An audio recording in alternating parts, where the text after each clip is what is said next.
Bismillahirrahmanirrahim. Assalamualaikum warahmatullahi wabarakatuh. Selamat malam para penonton YouTube Yuk Bicara begitu. Jadi malam ini kita bertemu lagi dalam tema kesiapan pemuda Kecamatan Samblia dalam menyambut era bonus demografi atau Indonesia Emas 2045. Jadi di lokasi acara di Kedai Rakyat Jaya Utami ini sudah hadir beberapa pembicara kita, kemudian ada hadir juga rekan-rekan KKN dari Unram Desa Senanggali, hadir juga membersamai kita di lokasi acara. Jadi sebelumnya kita sapa dulu ya, ada Ketum AMKS Kecamatan Samblia. Gimana kabar sih Bang? Baik, terima kasih Bung Jaya Ikhlas, alhamdulillah baik. Dan terima kasih atas waktu dan kesempatan yang diberikan. Salah satunya adalah memberikan undangan kepada kami selaku mewakili Asosiasi Masyarakat Kecamatan Samblia. Siap, jadi ini adalah Ketua Asosiasi ya Masyarakat Kecamatan Samblia. Kemudian ada di samping beliau, ini Kanda Azwar Haryadi, SPD ya. Jadi gimana kabar sih Bang? Selamat malam. Selamat malam Pak Jaya, titisan Karni Ilyas ya. Jadi beliau ini adalah Ketua Jas Merah Jaringan Sarjana dan Pemuda wilayah Kecamatan Samblia ya. Jadi perkumpulan pemuda dan sarjana yang ada di wilayah Kecamatan Samblia ini beliau adalah ketuanya begitu. Saya koreksi ya. Oh siap Bang, gimana? Jadi jas merah itu, tapi kabar saya baik sih sebenarnya kan. Tapi kita tidak tahu kabar pemuda hari ini seperti apa. Jas merah itu adalah jaringan sarjana dan pemuda daerah Samblia, bukan wilayah Pak. Oh siap. Anda sebagai anggota kok nggak hafal ya? Gitu ya. Jadi di latar belakangi dengan tidak ada wadahnya teman-teman sarjana dan pemuda ini ketika yang sarjana pulang dari kampus lalu dia mau berbuat apa, yang pemuda kemudian dia mau berbuat apa. Jadi dibentuklah satu wadah organisasi paguyuban yang dimana kita bersama-sama untuk mencapai cita-cita kepemudaan itu. Oke, itu saja ya. Ya baik, terima kasih banyak Bang. Kemudian kita sapa selanjutnya adalah Ketua Umum Karang Taruna Kecamatan Samblia yang luar biasa ya, yang selalu memberikan kritikan kepada baik pemerintah desa, kecamatan dan lain sebagainya. Terutama yang kemarin ini yang cukup eksis itu adalah beliau itu memberikan masukan kepada gubernur. Gimana kabar Bang? Selamat malam. Bismillahirrahmanirrahim. Assalamualaikum warahmatullahi wabarakatuh. Waalaikumsalam warahmatullahi wabarakatuh. Kurang kompak kayaknya adik-adik kita ini ya dari teman-teman mahasiswa. Sekali lagi assalamualaikum warahmatullahi wabarakatuh. Waalaikumsalam warahmatullahi wabarakatuh. Terima kasih banyak untuk moderator kita Dinda Jaya Ikhlas. Saya sepakat sekali tadi apa kata Ketua Umum Jas Merah bahwa Jaya Ikhlas ini adalah titisan dari darahnya Karni Ilyas ya. Baik, berhubung hanya dia nanya kabar saja, saya singkat saja jawab itu. Alhamdulillah kabar saya baik. Oh iya, kelihatan dari muka orang tuanya Sida Bang. Sida baik sekali di kabarnya begitu. Dan kayaknya tebal juga ini rupanya Bang ya. Baik, kita sapa selanjutnya. Ini adalah salah satu tokoh muda kita di wilayah Kecamatan Samblia yang sekarang menjabat sebagai sekretaris desa Darah Kunci. Gimana kabar Bang? Coba disapa dulu ini penonton yang ada di Yuk Bicara gitu. Baik. Assalamualaikum warahmatullahi wabarakatuh. Waalaikumsalam warahmatullahi wabarakatuh. Alhamdulillah saya sehat walafiat seperti yang dilihat. Terutama teman-teman yang di depan ya, semua sehat. Adik-adik KKN sehat. Jangan sampai sakit ya. Selama 45 hari ini harus bisa bertahan hidup di Kecamatan Samblia. Kalau memang tidak bisa hidup, pulang ya.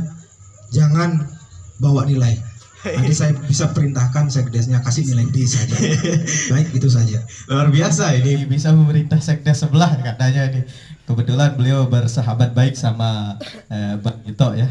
Ya, selanjutnya salah satu tokoh muda kita di wilayah Kecamatan Samblia. Jadi beliau ini sudah memiliki tunggangan sendiri lah dalam partai politik. Bagaimana kabar Bang? Coba disapa dulu penonton Yuk Bicara. Baik, makasih Pak Moderator. Assalamualaikum warahmatullahi wabarakatuh. Mungkin saya kenalkan diri sesuai dengan jati diri saya ya. Siap. Oke. Saya adalah Ketua Partai Rakyat Adil Makmur Kabupaten Lombok Timur dan saya adalah pemuda ya atau kawan-kawan pemuda Kecamatan Samblia.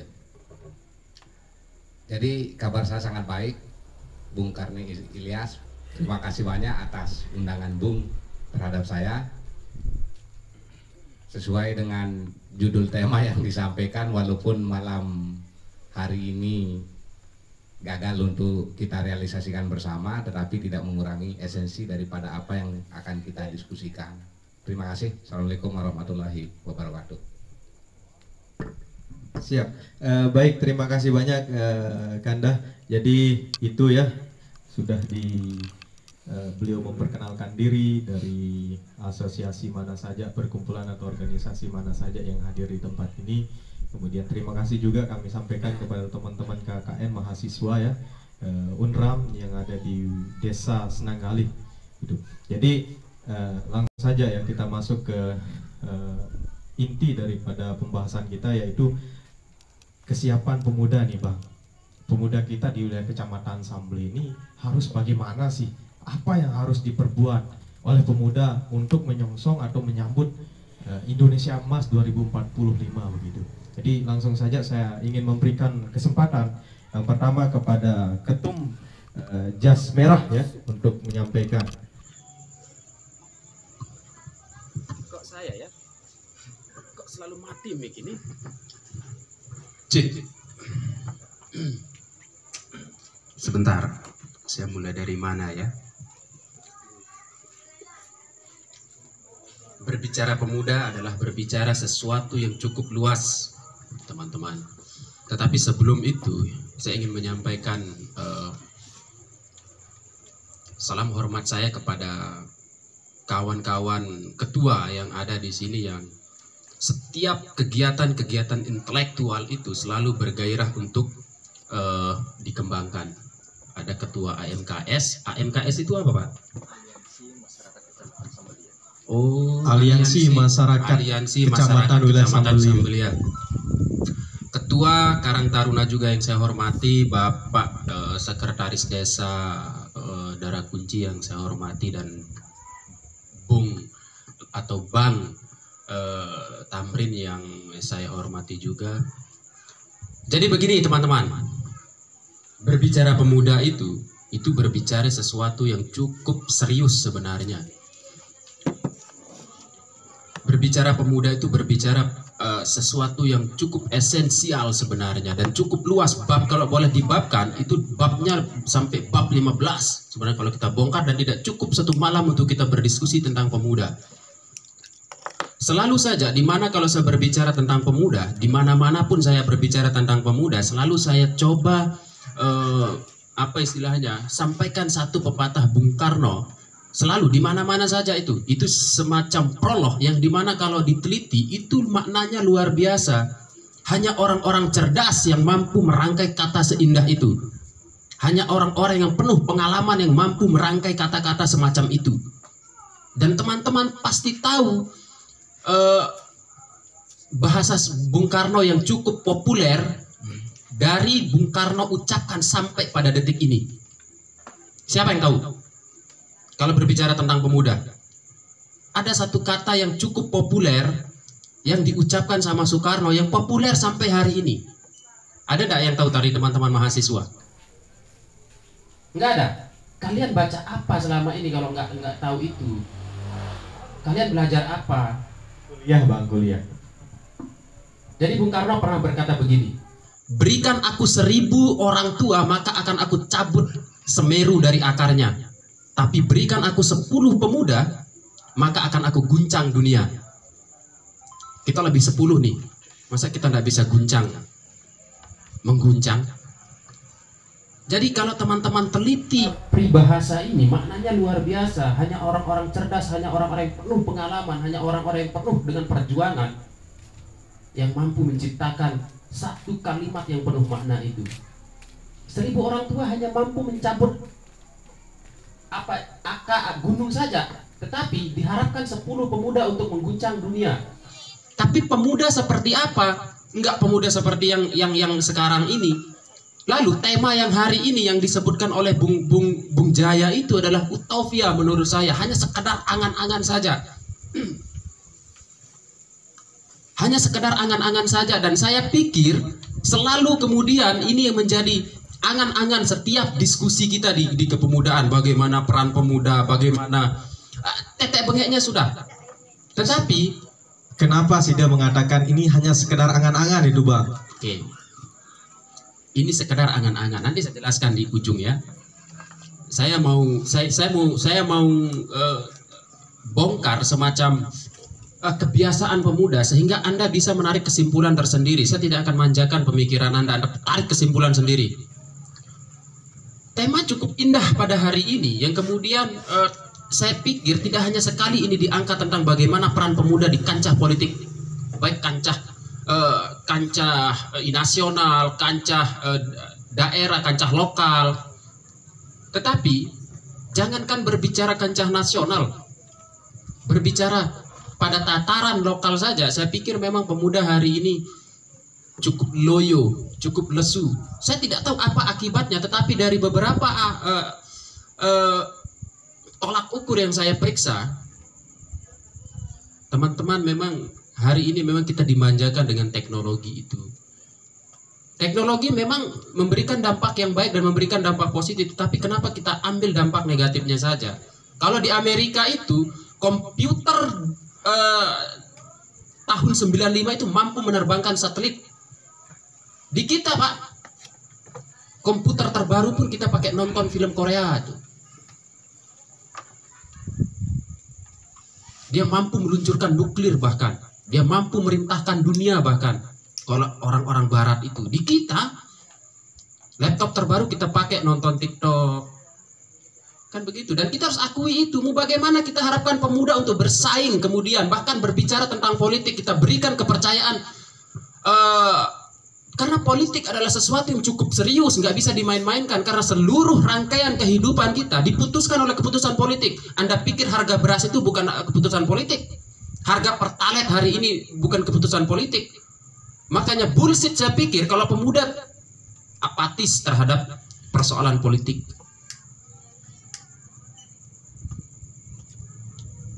Jadi tingkat penyakit yang paling serius di pemuda itu adalah ketika dia apatis terhadap politik. Itu sudah tingkat paling serius saya pikir.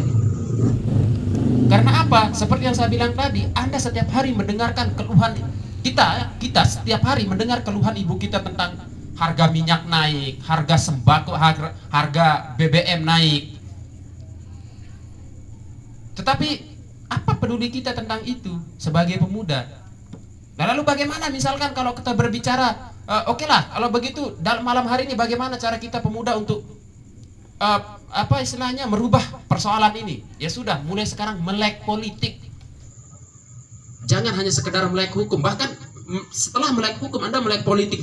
Jadi bisa dikatakan, Bang, ya, pemuda yang melek politik itu adalah bagian daripada menyambut atau menyongsong bonus demografi, begitu ya, Bang? Oh iya dong. Karena seperti yang saya bilang tadi, memang apa saya bilang ya? Apa harus dengan politik saja itu, Bang? Oke.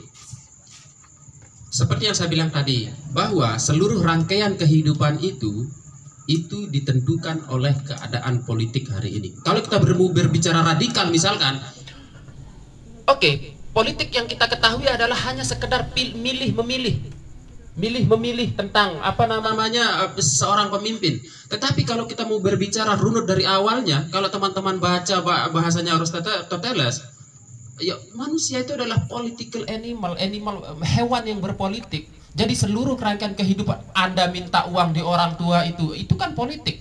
Bagaimana Anda Kenapa saya sampai pada kesimpulan itu, bahwa ketika Anda minta uang ke orang tua Anda adalah salah satu proses politik, ya Anda kan perlu merayu orang tua Anda. Anda perlu berbohong di sana. Saya bayar SPP nih, tapi Anda pakai kencanisasi, kan begitu. Jadi itu adalah politik sebenarnya. Tetapi memang kita bergairah di dalam hal-hal itu.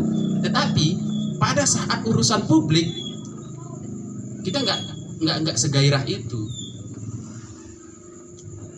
Nah, lalu seperti apa? Minimal Anda menjadi problem solver. Problem solver seperti apa? Minimal Anda berbicara pada diri Anda. Ketika Anda tidak mampu berbicara kepada orang lain, tolak yang namanya money politik hari ini. Anda sebagai agen perubahan politik, kalau berbicara nasional, saya pikir utopia lah. Saya pikir hanya sekedar angan-angan lah.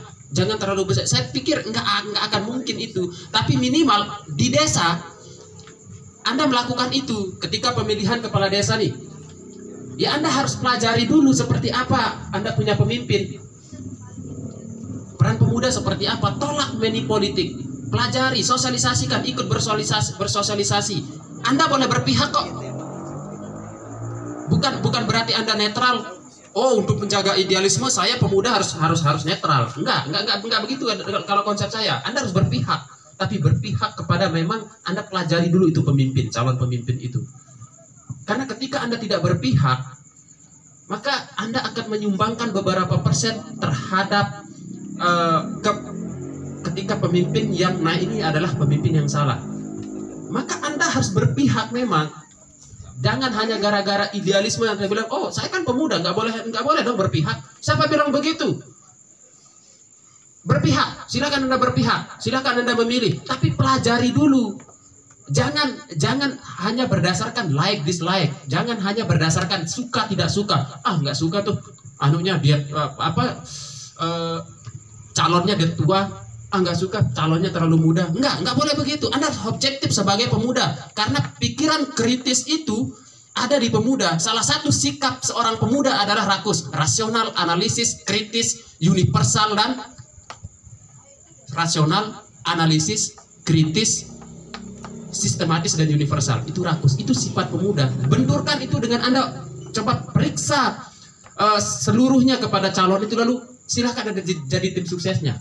Ya baik, terima kasih atas beberapa paparannya Kanda Azwar yang luar biasa sekali ya. Jadi bisa sudah selesai nih. Ya, karena waktu ini Bang sudah sudah diberikan dari itu. Jadi beliau itu menyampaikan pemuda itu dalam menyambut Indonesia Emas atau bonus demografi tahun 2045 harus melek politik. Jadi kawan-kawan ini harus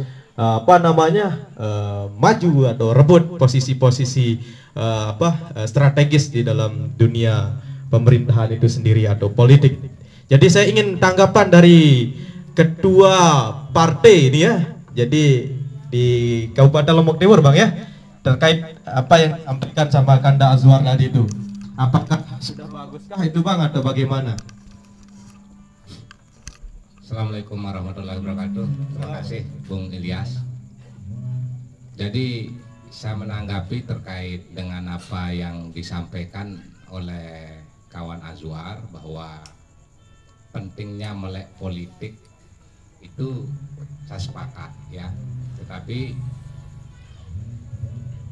melatih diri menjadi manusia politik itu adalah bagian dari hal yang penting. Makanya di semua jenjang pendidikan universitas itu ada organisasi-organisasi. Jadi disitulah sebetulnya tempat kawan-kawan ini memulai kan belajar mengenai pentingnya melek politik. Itu saya sepakat ya. Tetapi melatih diri menjadi manusia politik itu adalah bagian dari hal yang penting. Makanya di semua jenjang pendidikan universitas itu ada organisasi-organisasi. Jadi disitulah sebetulnya tempat kawan-kawan ini memulai kan belajar mengenal politik. Silakan pilih organisasi mana saja yang sesuai dengan diri Anda masing-masing. Di situ ada PMI, ada AMI, dan ada Liga Mahasiswa Nasional untuk Demokrasi. Itu adalah organisasi-organisasi yang dapat kawan-kawan pilih untuk menjadi tempat melatih diri sebagai manusia politik. Nah, kemudian menyambut demografi ya, bonus demografi atau Indonesia Emas 2045. Jadi mungkin tentang itu ya, bonus ini adalah sama dengan suatu dan kemajuan. Tetapi bagaimana kemudian anak muda ini memanfaatkan atau menggunakan kesempatan itu untuk memajukan. Bisa kita ambil contoh di beberapa negara misalnya kan, dari beberapa sektor-sektor yang dimana bahwa Lombok Timur itu adalah satu daerah penyuplai pekerja buruh migran terbesar di Indonesia. Kenapa itu terjadi? Harapan saya jangan sampai itu terjadi di 2040. Nah, harapan saya anak muda hari ini belajar tentang kenapa negara Malaysia mampu menggaji buruh tani sampai 5 juta lebih 1 bulan, ya. Kenapa Amerika mampu menggaji seorang buruh tani itu menjadi 43 juta per bulan? Kenapa Australia itu mampu menggaji buruh tani 22 juta per bulan? Kenapa Jepang itu mampu menggaji buruh tani 25 juta per bulan? Nah, ini harus mulai dipelajari oleh anak muda hari ini. Kan? Apa sebenarnya yang menjadi persoalan dasar bangsa Indonesia ini? Ya kan? Apa bedanya kita misalnya dengan Jepang, dengan Amerika, dengan Malaysia? Indonesia ini adalah negara agraris yang dimana seharusnya menjadi sumber pangan dunia, sehingga apa yang dirasakan oleh rakyat Amerika atau rakyat Jepang mungkin kemudian berbalik kepada dirasakan oleh bangsa Indonesia ini di tahun 2040 itu. Mungkin ini pandangan pribadi saya ya. Jadi mungkin yang harus dilakukan adalah bagaimana sebenarnya memasarkan hasil produksi kita. Bagaimana Indonesia ini ke depan oleh anak-anak muda kita hari ini mampu ya memasarkan semua hasil produksi, hasil pertanian kita, hasil laut kita ke negara-negara yang sudah maju, sehingga generasi muda ini tidak lagi menjadi kuli di negeri sendiri gitu ya. Negeri sendiri. Dan tidak perlu lagi adik-adik ini menjadi pekerja buruh migran di negara-negara yang saya sebut tadi. Karena kemarin saya ketemu dengan salah satu petugas Dinas Disnaker itu, pemerintah sudah membuka MOU ke 54 negara. Ya. Jadi harapan saya untuk anak-anak muda ini mulai menggali sekarang persoalan apa yang sebenarnya dialami oleh bangsa Indonesia hari ini. Ya, kemudian pemuda harus bisa menjadi hadir untuk solusi gitu ya. Yes. Persoalan itu. Ya. Baik, terima kasih. Itu pandangan dari salah satu tokoh muda kita ada di wilayah Kecamatan Sambelih. Selanjutnya saya ingin mendapatkan beberapa informasi ini terkait dengan apa saja sih yang sudah dilakukan oleh Karang Taruna Kecamatan Sambelih untuk menyiapkan pemuda-pemuda kita untuk menyongsong Indonesia Emas tahun 2045 kepada Ketum Karang Taruna Kecamatan dihadurkan. Cek. Baik. Terima kasih banyak atas kesempatan yang diberikan oleh Karni Ilyas kita ya. Jadi pertanyaannya tadi, apa saja yang dilakukan oleh Karang Taruna Kecamatan Sambelih dalam mempersiapkan pemuda Kecamatan Sambelih? Tadinya sih saya tidak berharap pertanyaan seperti itu, namun berhubung pertanyaan itu dilemparkan ke saya, jadi sedikit saya akan menceritakan beberapa kegiatan yang sudah kita lakukan di Karang Taruna Kecamatan Sambelih, yang dimana tujuannya juga untuk mempersiapkan potensi-potensi yang ada di pemuda yang ada di Kecamatan Sambelia. Yang pertama, dulu sewaktu kami masih bersama Ketua Umum Karang Taruna Kabupaten yang pada malam hari ini hadir dan membersamai kita, kita banyak sekali melakukan pelatihan-pelatihan atau pembinaan-pembinaan sekecamatan Sambelia. Ya, salah satunya kita melakukan kegiatan pelatihan listrik, pelatihan komputer, dan sosialisasi yang sudah lupa juga saya saking banyaknya yang dilakukan oleh Ketua Karang Taruna Kabupaten Lombok Timur yang dulu beliau menjabat sebagai Ketua Karang Taruna Kecamatan di Sambelia ini. Jadi hal-hal seperti itu yang pernah kita lakukan, Dinda Jaya Ikhlas ya.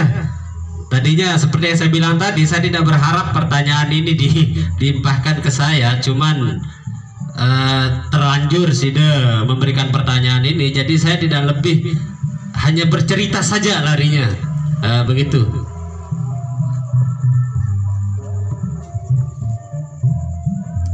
Ya, baik, terima kasih Bang ya. Selanjutnya ini saya minta pandangan ini dari pemerintah desa dalam hal ini, tokoh muda kita ya yang masuk di dalam dunia birokrasi di tataran desa. Saya ingin gimana kesiapan dari pemuda-pemuda kita di wilayah Sida ini Bang untuk menyambut era bonus demografi atau menyiapkan diri untuk menyongsong Indonesia Emas 2045.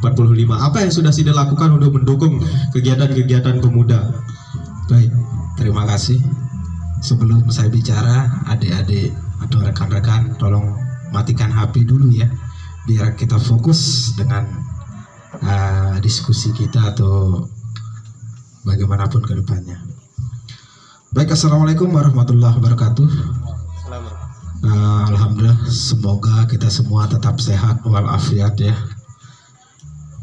Yang pertama terkait dengan demografi ya, ataupun kemajuan untuk mencapai generasi emas.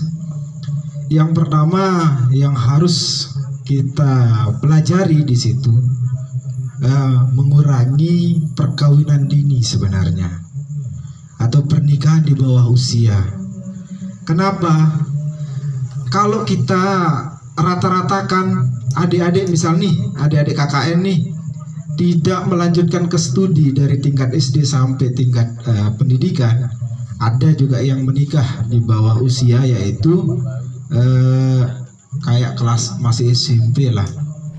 Banyak yang terjadi menikah seperti itu. Nah, itu yang perlu kita jaga, baik dari tatanan pemerintah, pemuda, dan yang lainnya. Kalau itu ditingkatkan atau semakin meningkat, maka tidak akan ada yang namanya generasi emas, adik-adik ya. Dek nahara aran generasi emas. Yang kedua itu tingkatkan pendidikan, yang dimana kita itu harus bersekolah. Agar apa? Tujuannya nanti kita tahu arah kita itu kemana. Sekarang kalau adik-adik tamat SMA di narak biaya Pak, sementara di bangku perkuliahan itu ada beberapa beasiswa maupun bidik misi. Ada dari KKN yang dapat bidik misi, saya yakin ada enggak? Banyak ya. Itu yang kami harapkan. Kalau kita sudah meningkatkan, jangan sampai beralasan begini, oke kami yang pinggiran kota lah, yang di Sambelia berpikir seperti itu. Tapi alhamdulillah kita sudah upayakan agar bagaimana adik-adik generasi emas yang akan menjadi pemimpin generasi kami nantinya itu sudah melanjutkan studi pendidikan, mau dibawa kemana bangsa ini ya. Dengan adanya pendidikan ini atau tingkatan yang lebih tinggi, itu yang akan membawa perubahan-perubahan yang luar biasa. Dan insya Allah itu yang akan mengenal bagaimana budaya pendidikan yang luar biasa. Baik itu saja. Jadi sedikit lagi saya ingin mengorek informasi dari Sida ini, Bang, selaku perwakilan dari pemerintahan di tataran desa. Gitu. Apa sudah SIDE lakukan di pemerintahan desa untuk menampung ide dan gagasan dari anak-anak muda kita, terutama yang ada di desa Darakunci begitu. Untuk ini kan salah satu upaya mendukung suksesnya bonus demografi 2045 begitu. Gitu deh, Bang. Baik. Alhamdulillah semua itu kita sudah tampung. Ya. Bagaimana cara kita menampung? Dengan bermusyawarah, adik-adik ya. Kita bermusyawarah, bermufakat agar bagaimana tujuannya adik-adik ini agar melanjutkan studi lebih tinggi. Ya. Hatta di situ, Pak, kita tidak ada biaya, Pak, tapi kita upayakan agar bagaimana nantinya adik-adik di situ bukan hanya sekedar dibutuhkan beasiswa 1 semester, tidak. Ya, beasiswa yang kami berikan di situ adalah beasiswa yang menuntut adik-adik itu cerdas. Kita berikan selama 4 tahun. Ya, yang dimana di situ bila mana IPK-nya di bawah 3, maka kami tidak akan bisa bantu. Oleh sebab itu adik-adik ini dituntut menjadi orang cerdas. Maka dengan kecerdasan kalianlah nanti kedepannya membawa generasi ini menjadi generasi emas, baik dari tingkat tatanan desa, kecamatan, kabupaten, provinsi, dan Indonesia. Begitu adik-adik ya. Ya, baik itu saja. Jadi kalau bisa disambung lagi kata-kata dari Bang Arifin atau selaku sekdes tadi, itu dunia pendidikan inilah yang akan membantu kemajuan atau era bonus demografi 2045. Selanjutnya saya ingin mendapatkan memberikan statement oleh Ketua Karang Taruna Kabupaten Lombok Timur, dalam hal ini Kanda Samsul Hadi, dipersilahkan. Baik, terima kasih. Assalamualaikum warahmatullahi wabarakatuh. Selamat malam, salam sejahtera untuk kita semua, kawan-kawan semua yang saya hormati, yang hadir pada malam hari ini, teman-teman yang di rumah yang tetap eksis mengikuti siaran Yuk Bicara yang cukup menginspiratif yang sudah digagas oleh anak-anak muda wilayah Kecamatan Samblir. Baik, sesuai dengan apa yang kita bahas pada kesempatan malam hari ini, berbicara tentang bonus demografi. Sabtu yang dulu saya pernah membahas tentang hal ini juga. Bonus demografi ini peluang atau tantangan. Kalau kemudian kita berbicara Kecamatan Sambli ya, fokusnya membahas tentang peluang atau tantangan, tentu kita bisa melihat per kapitanya. Kemudian kalau misal kita melihat data di Kabupaten Lombok Timur, justru 60% ini anak-anak muda itu yang misalkan umurnya dari 13 sampai 46 itu penduduknya 60% di Lombok Timur. Artinya kalau misal kita berbicara Lombok Timur, bonus demografi Lombok Timur memiliki peluang. Namun jika tidak mampu dimanfaatkan dengan baik, makanya akan menjadi tantangan. Berbicara Kecamatan Sambli ya, misalkan kita berbicara sumber daya alam, apa yang tidak kita miliki seperti yang sudah disampaikan, tidak seperti kecamatan yang lainnya di wilayah Lombok Timur ini di 21 kecamatan. Namun, tapi Bang, yang menikmati kekayaan sumber daya alam itu bukan masyarakat Kecamatan Sambli ya saat ini. Gimana dong? Baik, karena itu lemahnya tidak disiapkan sumber daya manusia dengan kuat jauh-jauh hari. Jadi orientasi paradigma berpikir masyarakat ataupun pemuda lebih khususnya itu mesti harus kita rubah.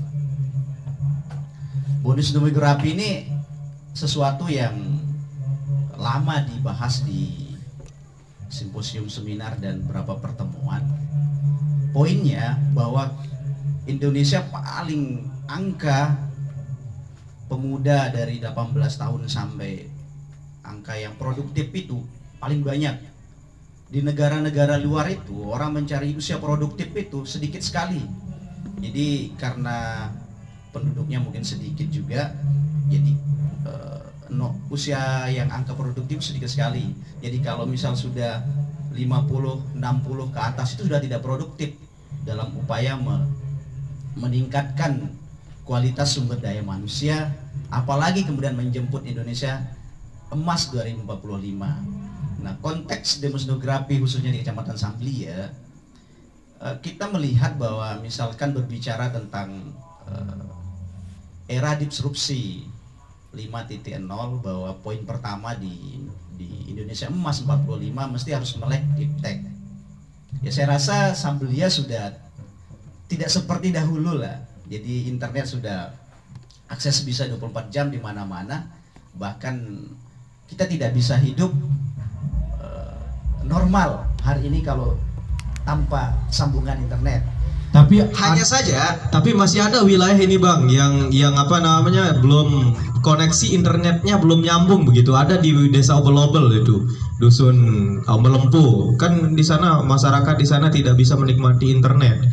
Baik. Ada 2 kecamatan di Kabupaten Lombok Timur yang masih kategori terluar, terjauh. Jadi dan ada 3 ternya lah. Kurang baik ya, itu ada Kecamatan Samblia termasuk dengan Kecamatan Jerowaru. Nah, tentu ini menjadi soal ketika misalkan kita melihat ada daerah-daerah yang ada di pelosok-pelosok Kecamatan Samblia yang tidak akses informasi atau teknologinya belum sampai ke situ. Soal itu tentu tidak hanya fokus bahwa memerangi kemiskinan dalam artian capaian ekonomi kebutuhan pangan itu. Nah, berbicara anak muda mengambil panggung-panggung jabatan publik ini menarik. Jadi kalau saya mengutip ada kata-katanya Bang Zul, Gubernur NTB, jadi kita dihadapkan dengan era digital yang cukup pesat, tapi menyebabkan anak-anak muda tuh takut atau tidak berani bermimpi. Nah, jadi kita dihadapkan oleh hukum kausalitas baru yang kemudian dihadapkan kita takut anak-anak muda ini untuk terjun mengambil posisi-posisi publik. Kalau saya misalnya jadi si A, nggak berani saya digibah di Facebook. Saya ambil posisi B, nggak berani saya nanti di teror di WA. Nah, saking kemudian pemerintahan ini tidak ada jarak. Kita mengkritisi siapapun itu di kamar mandi bisa, sambil tidur bisa, sambil ngopi bisa. Itulah kemudian era hari ini. Nah, menarik kemudian kalau kita anak-anak muda mengambil posisi itu. Nah, saya tidak mengatakan bahwa kita takut terjun di dunia politik, tidak. Politik pragmatis itu bisa saja ketika kemudian kita memiliki kekuatan yang lain-lainnya dan mendukung. Nah, tapi saya sampaikan pada kesempatan hari ini, yuk anak-anak muda ambil posisi-posisi strategis dalam upaya menciptakan peradaban baru, dalam upaya mengubah perilaku yang kemudian kita anggap itu tidak baik untuk perkembangan menuju Indonesia emas. Jangan sampai kemudian emasnya tidak dapat, Indonesianya malah dinikmati oleh emas lain. Oh iya, baik, terima kasih Kanda. Jadi selanjutnya saya ingin mendengarkan begitu beberapa statement dari Ketua AMKS atau kepada beliau dipersilahkan. Ketua Asosiasi Ketua Aliansi Masyarakat Kecamatan Samblia. Jadi mohon maaf Bang ya, saya sedikit agak ragu tadi menyebutkan itu. Jadi dari sisi masyarakat kepemudaannya kira-kira bagaimana ini Bang untuk menyambut era bonus demografi atau Indonesia Emas 2045? Baik. Cek. Baik, terima kasih Bung Jaya Ikhlas. Assalamualaikum warahmatullahi wabarakatuh. Waalaikumsalam warahmatullahi wabarakatuh. Rekan-rekan dari narasumber dan adik-adik mahasiswa yang saya hormati. Jadi seperti tema yang pada malam ini, kesiapan pemuda dalam menghadapi era emas tahun 2045. Saya hanya bisa mengatakan mengutip dari kalimat salah satu guru ngaji saya dulu, bahwa harta warisan yang paling berharga yang bisa kita terima di negara ini adalah ilmu. Jadi kunci untuk semua dalam kemajuan itu adalah ilmu. Nah, sekarang bagaimana kesiapan kita untuk mencari ilmu tersebut? Nah, sementara untuk mencari ilmu seperti apa yang disampaikan oleh Bapak Sekretaris Desa Darakunci barusan, ya salah satunya adalah dengan meniti pendidikan. Akan tetapi jadi pertanyaan juga, bagaimana yang tidak mampu berpendidikan? Ilmu itu juga bisa dicari dengan cara membaca. Nah, bagaimana kalau masyarakat kita atau pemuda kita ini tidak bisa membaca? Ya salah satunya ada tahap ketiganya, itu adalah mendengar. Nah, sekarang kesiapan kita untuk menuntut dan kedua mengimplementasikan ilmu itu sendiri. Karena apa? Apapun jabatan, apapun posisi yang kita akan tempuh ke depannya, apatah lagi menyongsong era emas 2045 itu, jika tidak didasari dengan ilmu, maka itu akan runtuh. Salah satu contoh seperti apa yang disampaikan oleh Bung Jaya Ikhlas barusan, di Kecamatan Sambelia ini sumber daya alam kita itu sangat melimpah. Akan tetapi tidak bisa dikatakan sangat sedikitnya masyarakat kita yang mengelola SDA tersebut. Nah, di sini yang jadi PR kita bersama. Nah, bagaimana untuk melihat potensi-potensi tersebut? Ya, katakanlah di sini kebijakan pemerintah daerah mengenai tentang tata ruang. Kita berbicara tentang Kecamatan Sambelia. Mengenai tentang Kecamatan Sambelia ini adalah ditetapkan sebagai wilayah industri dan pariwisata. Sekarang bagaimana kesiapan kita untuk menyongsong atau menerima untuk memajukan pariwisata tersebut? Khususnya kita berbicara umum di Nusa Tenggara Barat ini sudah ada tempat lahan atau area yang berstatus internasional, dan bahkan juga ada pertambangan yang berstatus internasional. Mohon maaf, saya sendiri pernah memasuki wilayah tersebut. Akan tetapi tidak sedikit warga yang luar daerah yang menduduki itu.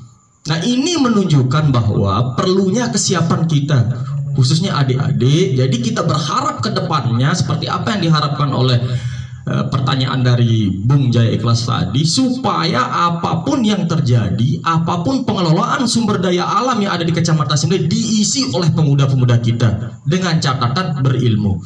Tetapi sedikit saya mengoreksi tadi Bung Ikhlas, seperti apa yang disampaikan oleh Ketua Jas Merah mengatakan kalau pemuda atau mahasiswa minta uang itu harus berbohong dulu kepada orang tua.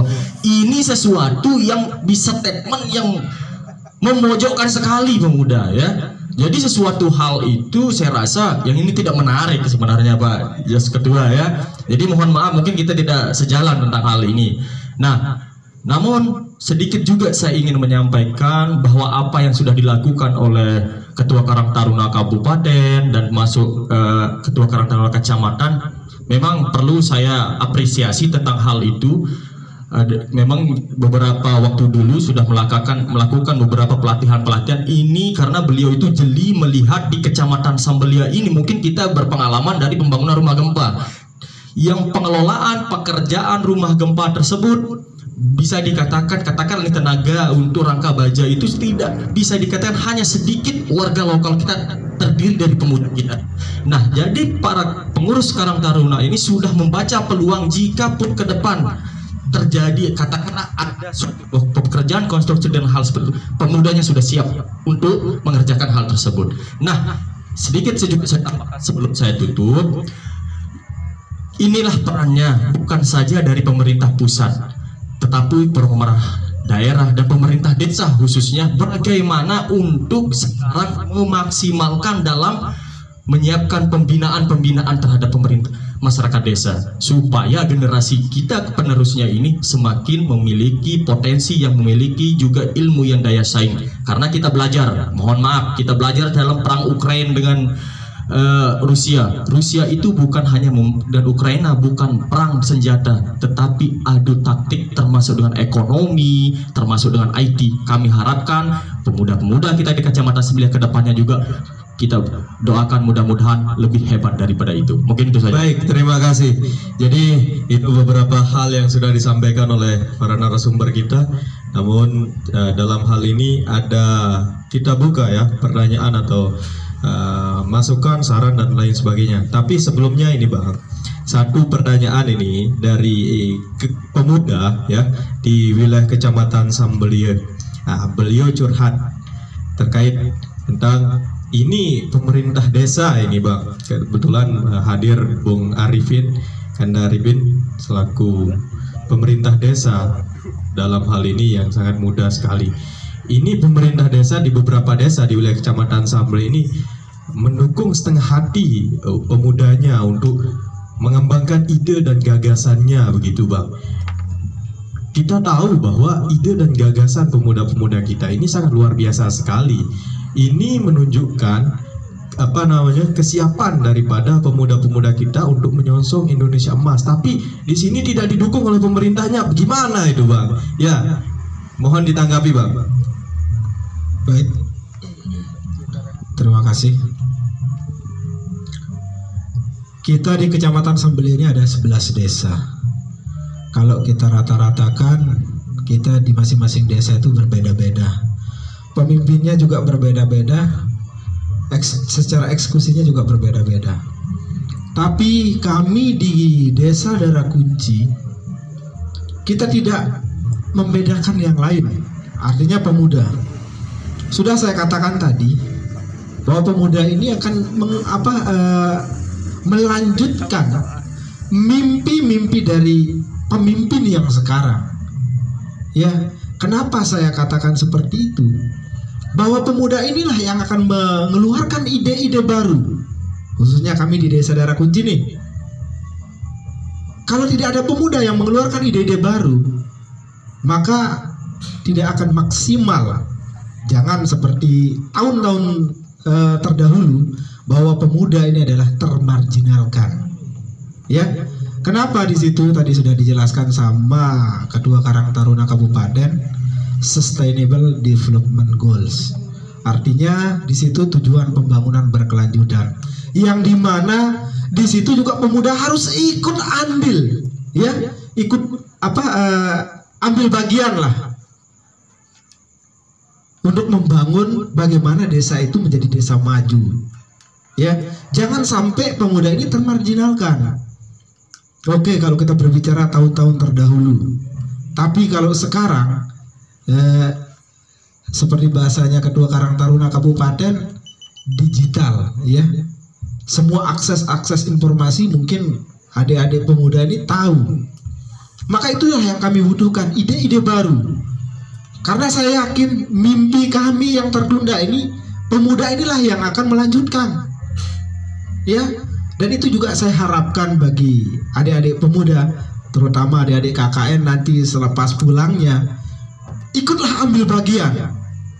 Ya, bagaimana kita itu membangun sebuah desa ataupun kota kita sendiri, kota kecil kita lah. Agar bagaimana nantinya desa kita ini bisa dikenal. Ya, jangan hanya dikenang. Begitu adik-adik ya, mungkin itu saja. Baik, jadi saya ingin tanggapan dari Ketua Karang Taruna Kecamatan Sambelia dalam hal ini. Gimana ini Bang? Pemerintah desa ini curhatan dari salah satu pemuda kita di wilayah Kecamatan Sambelia ini mendukung setengah hati ini Bang untuk mengembangkan ide dan gagasan. Cek, baik. Pertanyaannya tadi pemerintah desa ini setengah hati ya. Itu Pak Moderator ya. Itu dia. Memang kalau kita lihat izin Pak Sekdes ya, kita objektif saja. Kita sependapat dengan curhatan rekan-rekan pemuda yang curhat kepada moderator tersebut. Memang begitu adanya. Bahkan saya ingin katakan penyakit Karang Taruna di mana saja berada, penyakitnya itu. Pemuda ini memiliki gagasan, ide-ide yang luar biasa. Akan tetapi pemerintah desa, tidak semua, ada juga pemerintah desa yang luar biasa menyupport teman-teman pemuda ini di daerahnya sendiri. Tetapi kebanyakan pemerintah desa ini setengah hati dalam memberikan dukungan kepada rekan-rekan pemuda yang ada di desa itu. Terlebih jika pengurus-pengurus pemuda yang ada di desa itu memiliki nalar yang cukup kritis, maka bisa dikatakan hampir pemerintah desa ini sangat merasa terganggu akan hal itu. Dan dari itu kemudian teman-teman kita yang di Pemuda ini tidak tidak didukung dengan sepenuhnya. Nah, ini salah satu penyakit daripada kita di Pemuda ini. Jadi pemerintah desa ini kebanyakan dia hanya bahasa-bahasa publiknya saja yang mengatakan bahwa dia akan mendukung pemuda, dia akan memperdayakan pemuda, tapi bullshit itu. Saya ingin katakan bullshit bagi pemerintah desa yang setengah-setengah mendukung. Tetapi tidak semua sih Pak Moderator ya. Ada juga beberapa Karang Taruna yang totalitas mendukung pemudanya. Dan saya juga melihat begini, pemerintah desa ini kebiasaannya hanya mengajarkan kita saja. Tuh, coba lihat Karang Taruna di sana begini luar biasa. Dia tidak melihat dari sisi anggaran yang diberikan kepada Karang Taruna yang berhasil itu. Dia tidak lihat itu Pak Sekdes. Dia hanya menceritakan kita, coba kita Karang Taruna Desa Langit ini. Dia bergerak di bidang ini, keberhasilannya sangat luar biasa. Coba contohin Padahal dia anggarkan Karang Tarunanya 2 juta. Apa yang bisa dilakukan oleh teman-teman Karang Taruna yang ada di desa ini? Makanya saya katakan bullshit bagi pemerintah desa yang setengah-setengah menganggarkan teman-teman pemuda ini. Ya mungkin saya rasa cukup lah. Ya baik, terima kasih. Sebentar Bang, saya ingin mendengar tanggapan dari Bang Ketum dari Jas Merah. Beliau ini kan pernah sebentar Bang. Jadi beliau ini pernah menjadi sekdes ya, sekdes Desa Padagua. Nah, di dalam dunia pemerintahan ini Bang, kita buka-bukaan saja lah. Sida kan dulu pernah menganggarkan mungkin Karang Taruna Sida. Sida dulu mendukung setengah hati atau bagaimana sih Karang Taruna Sida di zamannya Sida lah begitu. Begitu dia Bang. Saya ingin tanggapan dari, karena ini terkoneksi dengan curhatan teman kita ya, dari kepemudaan itu Bang.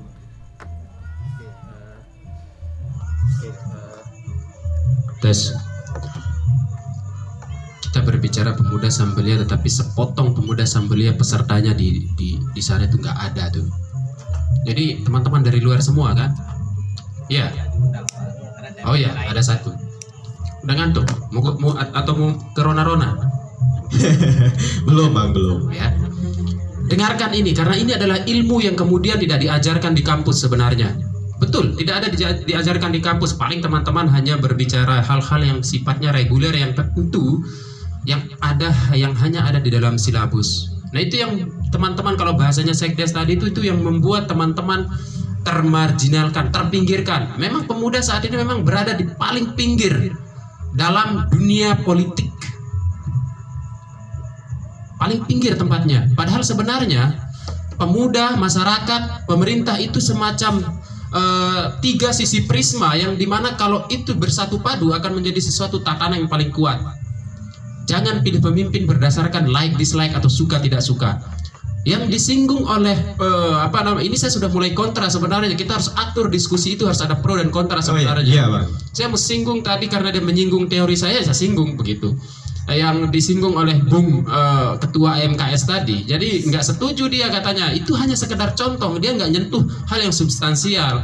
Ketika teman-teman menolak proses politik, saya nggak berpolitik, saya lebih baik berusaha, saya lebih baik menjadi entrepreneur. Betul, entrepreneur itu adalah salah satu contoh. Kemudian syarat untuk menjadi negara maju itu memang adalah warganya harus menjadi entrepreneur, bukan menjadi PNS. Kalau Anda jadi PNS, Anda akan jadi beban negara. Tetapi saya sekedar menyebutkan contoh, ketika Anda PNS sudah dihapus dia, Bang. Ya. Ketika Anda cuek politik, tapi sebenarnya seluruh tatanan kehidupan kita itu adalah politik memang. Contohnya adalah kita minta uang ke orang tua. Politik itu adalah berbicara bagaimana kita mencapai sebuah tujuan. Bagaimana cara Anda mencapai tujuan untuk meminta uang kepada orang tua Anda? Anda harus berbohong. Ketika misalkan disulit-sulit, enggak ada uang nih, ayo berbohong dulu lah. Ini saya mau bayar kos, ini saya mau bayar ini itulah. Oke, kita masuk pada pertanyaan. Tes. Kalau saya setengah hati, nggak akan semuanya saya cairkan pada saat Karang Taruna, dan saya tidak berbicara di depannya dia. sebelum saya menjadi, ya di belakangnya dia, sebelum saya menjadi sekdes, saya coba perhatikan anggaran Karang Taruna di tahun 2018 ke belakang, itu nggak pernah mencapai 10 juta, 2 juta, 2,5 juta, potong pajak lagi. Jadi hanya sampai setakat itu. Nah, tetapi di kemudian sebenarnya bukan saya yang ucapkan ini sebenarnya, karena saya khawatirnya nanti semacam narsis begitu kan. Tapi memang betul keadaan itu, dan ada beliau di sini. Di saat saya anggarkan 10 juta pada saat itu. Ada peningkatan yang sampai 80% peningkatannya cukup bagus. Dan kita bebaskan teman-teman berkarya, terserah dia mau buat apa, dia mau buat kerajaan di langit kalau bahasanya tadi itu, dia mau buat, terserah. Dan kita tidak pernah halang-halangi teman-teman Karang Taruna, karena sejatinya kawan-kawan Karang Taruna yang terjadi ketika diberikan lalu daya kritis, darah kritisnya itu hilang. Di Padagor enggak kita halang-halangi, tanya dia. Jadi kita berikan anggaran yang cukup baik, dan kita buka ruang demokrasi meskipun Karang Taruna, tetapi enggak kita larang tuh untuk mengkritik. Nah, saya tidak tahu sekarang apakah masih tetap sama tidak perlakuan itu. Jadi saya pikir teman-teman lah nilai, dan teman-teman Karang Taruna Padagor lah yang menilai kan, apakah kemudian saya berpihak kepada pemuda atau kemudian saya tidak berpihak. Ya, baik. Ya. Selanjutnya saya ingin mendengarkan tadi beliau itu ingin menyanggah tadi dari statement Bung Ketum Karta Kecamatan. Baik, terima kasih. Ada beberapa yang perlu saya sampaikan, Pak Ketua Karang Taruna Kecamatan Sambelia. Jadi saya tidak tahu bagaimana desa yang lain secara eksekusinya. Tetapi di situ pertama kita mengacu pada RPJMDes-nya kepala desa nih. Terus yang kedua, kita pelaku setiap tahun yang RKPD-nya. Ya, rencana kerja pemerintah desanya. Dari situ kita merancang. Dan pemerintah desa itu merancang dengan anggaran yang sekarang kita kalkulasikan dengan 10%. Tetapi tidak real dan nyatanya tidak naik, kita kalkulasikan dengan 10% tersebut. Ya. Karena anggaran Karang Taruna ini bisa dialokasikan melalui alokasi dana desa, BHBRD dan PADes. Kalaupun di sana lewat DD maupun dana desa, itu pemberdayaan. Bila mana di situ ada beberapa desa yang memiliki pajak yang banyak dari BHBRD-nya. Ya, bisa saja di situ ditingkatkan lebih tinggi lah Karang Tarunanya. Karena kalau kita lihat ada beberapa desa yang jauh lah rata-rata PADes-nya dan BHBRD-nya. Dan ada beberapa desa juga yang turun BHBRD-nya. Nah, disinilah saya pengen minta bantuan dari rekan-rekan Karang Taruna maupun pemuda, yang bahasa saya tadi jangan sampai termarginalkan. Di mana di situ BHBRD itu meningkat bila mana PBB-nya di situ, pajak bumi bangunannya. Kalau kita harapkan dengan ADD di situ, maka ya tetap doang. Ketika zamannya, mohon maaf Pak Ali, di situ tidak pernah dia turun dari 600 juta. Nah, kita tidak berbicara pemimpin yang di atas lah, tapi bagaimana kita mengolah nanti ketika anggaran tersebut itu agar Karang Taruna ini kita bisa sejahterakan, itu saja. Ya, baik. Tadi ada yang ingin ditambahkan dari Ketum Karang Taruna Kabupaten kayaknya. Ada, Pak? Atau dilanjut? Cek.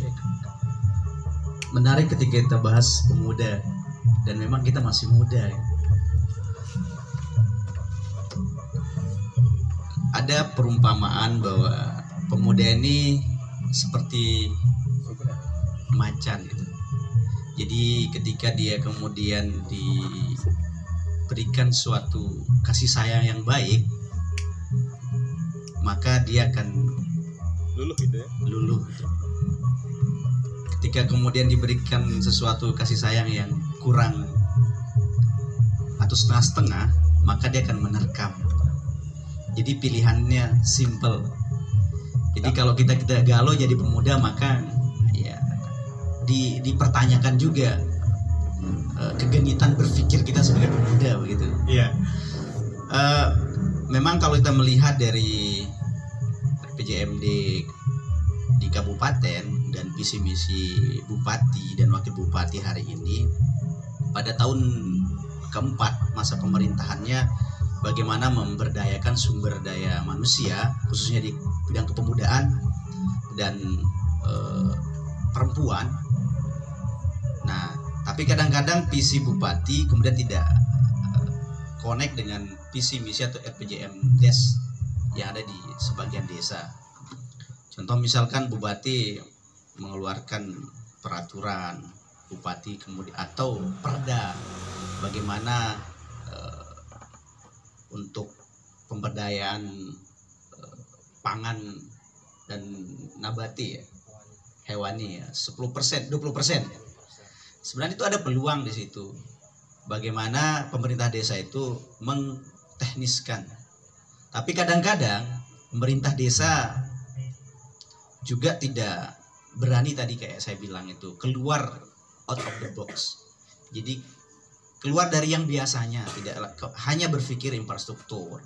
Bahwa pembangunan yang paling panjang adalah pembangunan sumber daya manusia, pelatihan-pelatihan dan penguatan kapasitas atau pemuda ya, karakter buildingnya. Nah, di semua Karang Taruna yang ada di Kecamatan Samblia tuh umumnya pemuda, ternyata memang betul apa yang disampaikan, tidak mendapat sentuhan penuh dari pemerintah desa. Kenapa?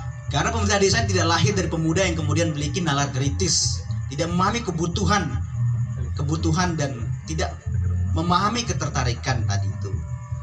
Saya kutip statement yang dikatakan oleh Kades Bagemanis, Bagemanis berapa malam.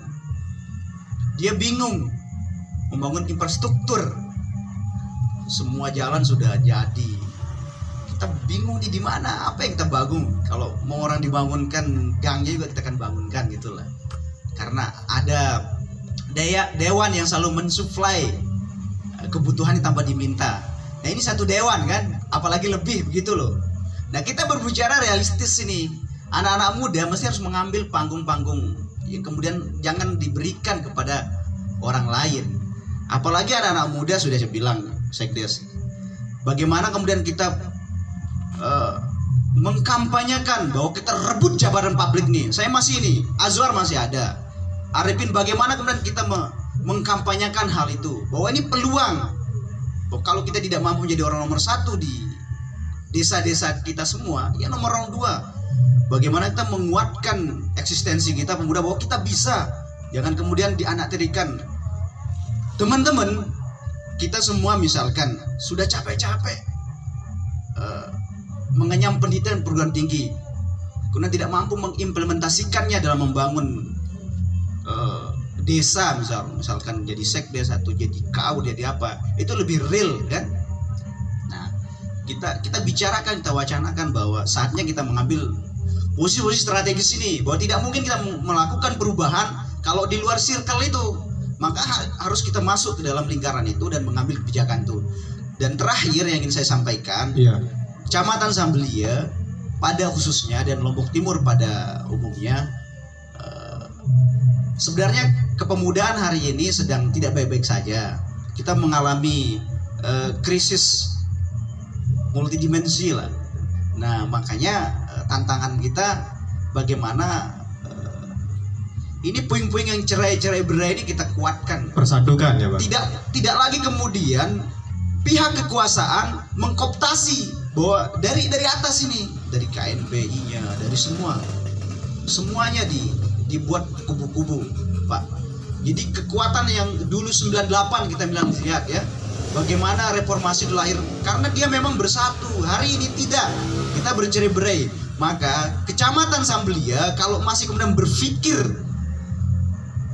untuk sulit bersatu, jangan pernah berpikir maju satu langkah. Siap. Saya rasa itu. Ya, baik, terima kasih banyak Bang. Saya ingin mendengarkan ini satu saja dari teman-teman mahasiswa ya. Dalam hal ini teman-teman mahasiswa UNRAM ya, untuk memberikan statement terkait tema malam ini, begitu ya. Apa saja atau masukan lah begitu ya. Bisa saja itu saran atau apalah untuk kepemudaan kita di wilayah Kecamatan Sambelia begitu.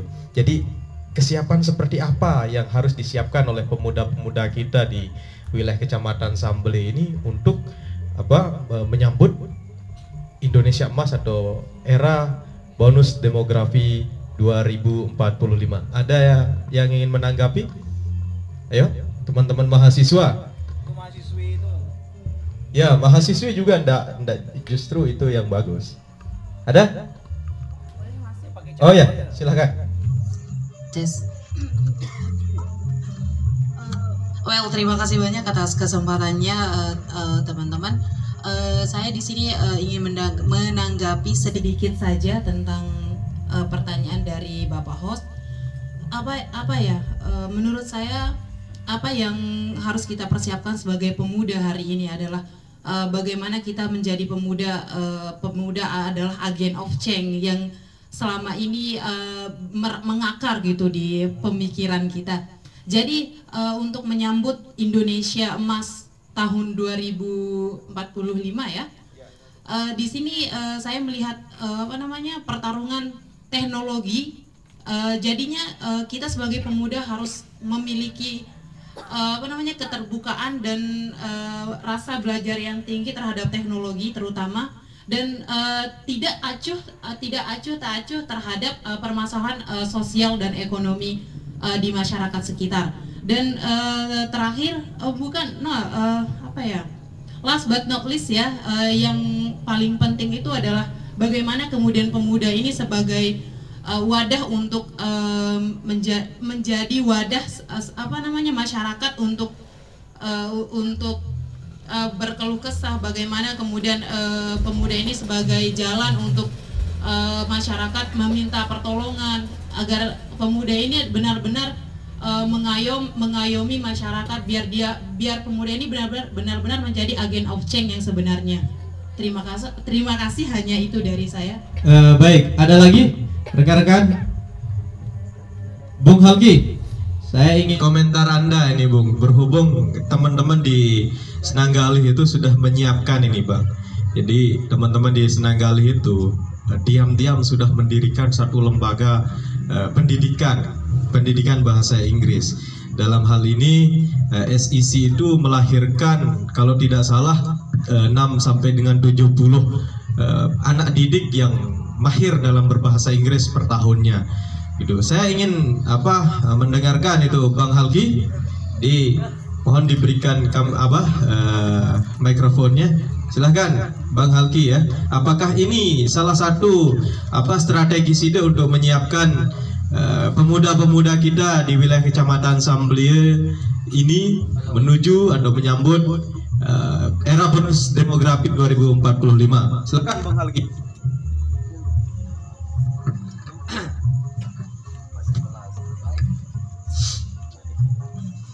Assalamualaikum warahmatullahi wabarakatuh. Kalau ada kamera malu saya sebenarnya. Saya nggak bisa berretorika, cuman bisanya kerja gitu. Jadi percuma apa yang harus saya sampaikan, tapi saya nggak mampu melakukan apa yang saya ucapkan gitu. Saya lebih baik diam. Selebihnya sih saya cuma ingin bukan pesimis, cuman seperti inilah passion saya gitu. Ya, saya cuma ingin mengoreksi agenda, bukan ke tema sih. Mohon maaf sebelumnya. Jadi tadi saya dengar emang debutnya luar biasa, diskusi saling sambung. Cuman audiens kita yang kasihan, termasuk saya juga. Jadi kita menikmati, cuman kita terlalu fokus. Jadi dalam sebuah kita juga yang ngajar itu nggak sembarangan sekedar menyampaikan, tapi kita perhatikan murid juga. Jadi setidaknya ada sebuah jeda, ya setidaknya ada ice breaking supaya otak kita nggak beku gitu, fokus ngantuk jadinya gitu.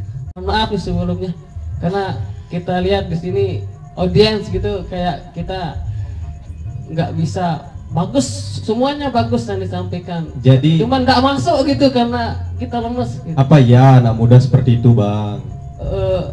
Ini emang peran penting host dalam mengontrol sebuah kegiatan ataupun agenda, apalagi ini diskusi yang luar biasa gitu. Kalau masalah penyampaian itu saya nggak ada apanya kalau dibanding orang-orang hebat yang di depan saya ini gitu. Itu Ya, aja baik. sih. Sida ini belum menyampaikan statement Sida terkait apa sih alasan Sida mendirikan SIC, apakah itu adalah bagian daripada menyiapkan generasi muda kita dalam menyongsong era Indonesia 2045. Ya, simpel aja. Saya orang perantauan, jadi kalau lulus SMA nggak ada skill, pasti kita akan, bukan pasti sih, jadi ada 3 warisan orang tua yang akan dikerjakan kalau nggak ada skill ketika lulus sekolah SMA. At least SMA pertama ngaret, kedua tani, ketiga bagi yang kita di pinggiran nelayan. Setidaknya kalau kita ada skill, terutama yang di desa Senanggalih, kita bisa bahasa Inggris. Saya juga lulusan SMA, saya udah keliling dunia. Harus dia nikmah, cuman Makkah yang belum. Akhirnya sentuhlah hati dia paling dalam. 2018 pasca gempa saya buat komunitas bahasa Inggris bersama teman-teman volunteers di luar negeri yang titik kumpulnya di Perth, Australia. Dan sampai sekarang alhamdulillah kita jalan walaupun nggak ada anggaran desa. Kalau kita cuma mengandalkan anggaran desa, kita nggak akan jalan-jalan. Jadi kita gunakan media ini untuk melakukan sebuah komunikasi dengan orang luar dan lebih banyak lagi yang kita dapatkan. Karena kalau dari desa, karena Senanggalih PADES-nya nggak ada. Ada cuman nggak cukup untuk lembaga yang ada di kayak LKMD, PKK, terus Karang Taruna dan lain sebagainya. Dan mutu hidup saya juga yang terakhir, kayak katanya salah satu orang peneliti internasional, kalau di Indonesia kan seperti ini. Orang yang beruntung adalah orang yang ketika mendapatkan kesempatan dia sudah siap, dan kita Senanggalih sedang melakukan persiapan menuju Indonesia Emas 2040. Luar biasa. Ya. Terima kasih atas beberapa penyampaiannya ya oleh Bang Halki ya. Sedikit tadi terkait tema kita hari ini, Bang. Kira-kira terakhir ya menjadi penutup pertemuan kita malam hari ini. Ya, kepada Abang dipersilahkan. Baik, teman-teman. Semangat Bung Halki ya. Saya hormat kepada Anda bahwa Anda adalah salah satu pemuda progresif yang memberanikan diri membangun satu buah lembaga pendidikan bahasa Inggris untuk desa Senanggalih. Kemudian sekarang disinilah peran kita semua ya, bagaimana mendukung semangat anak muda itu, bahwa sebetulnya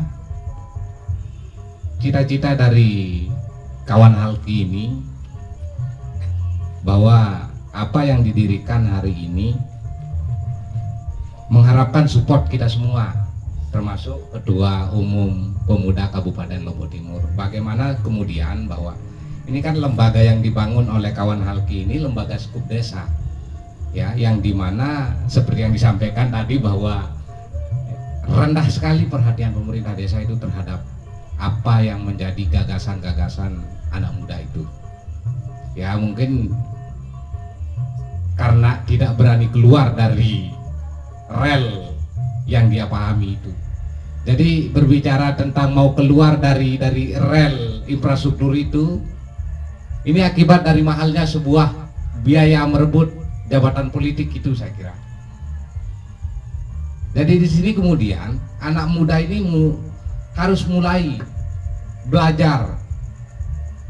Ketika anak muda ini tidak mampu menekan kos politik merebut jabatan publik itu, maka nasib yang sama akan terjadi terus-menerus. proyek adalah jalan satu-satunya untuk mengembalikan kos politik itu, Pak. Benar nggak? Ya. Nah, kemudian hal-hal yang menjadi harapan anak muda itu diabaikan. Contohnya Senanggali, saya melihat beberapa anak didiknya dari kawan Halkini kemarin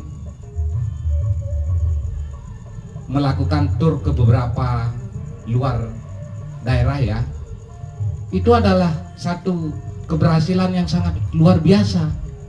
Tanpa support yang maksimal loh dari pemerintah desa, tanpa support yang maksimal dari pemerintah kabupaten, apalagi tingkat 1. Karena skup lembaga yang dibangun oleh kawan Halkini skupnya desa. Bagaimana kemudian gagasan kawan Halki ini kita buatkan satu lembaga yang skupnya Kecamatan Sambelie, sehingga ini bisa menjadi nilai tawar terhadap program-program mencerdaskan generasi muda itu. Untuk Indonesia Emas 2045 gitu ya. Iya. Jadi ketua pemuda Sambelie hadir malam hari ini, ketua pemuda Kabupaten Lombok Timur hadir pada malam hari ini. Ada jas merah juga. Ya, ada jas merah juga. Harapan saya bahwa apa yang digagas oleh Bung Halki ini harus didukung oleh kawan-kawan ini. Karena berbicara tentang kemampuan manajerial misalnya, atau kemampuan mengkonsep suatu lembaga itu, saya kira Bung kawan Halki butuh kawan-kawan yang lebih senior ya. Karena mengkonsep satu buah lembaga itu kan butuh visi misi dan sebagainya, dan itu butuh payung hukum yang jelas ya. Saya kira itu ya, Bung. Baik, terima kasih banyak Kanda atas penyampaian dari beberapa narasumber kita yang luar biasa pada malam hari ini ya. Jadi kita sampai ke penghujung acara ya. Mari kita tutup acara diskusi pada malam hari ini. Jadi rekan-rekan semua, ada beberapa hal yang sudah disampaikan oleh narasumber kita ya. Jadi pemuda itu yang pertama harus melek politik. Kemudian yang kedua, pemuda itu harus memanfaatkan sumber daya alam yang ada di wilayah sekitaran Sambelie. Kemudian yang kedua, pemuda itu harus menjadi agen kontrol, agen perubahan, dan agen-agen yang lainnya begitu. Kemudian yang terakhir, yang tidak yang tidak kalah lagi, dunia pendidikan penentu daripada perubahan. Terima kasih. Saya Muhammad Jaya Ikhlas mundur diri. Assalamualaikum warahmatullahi wabarakatuh.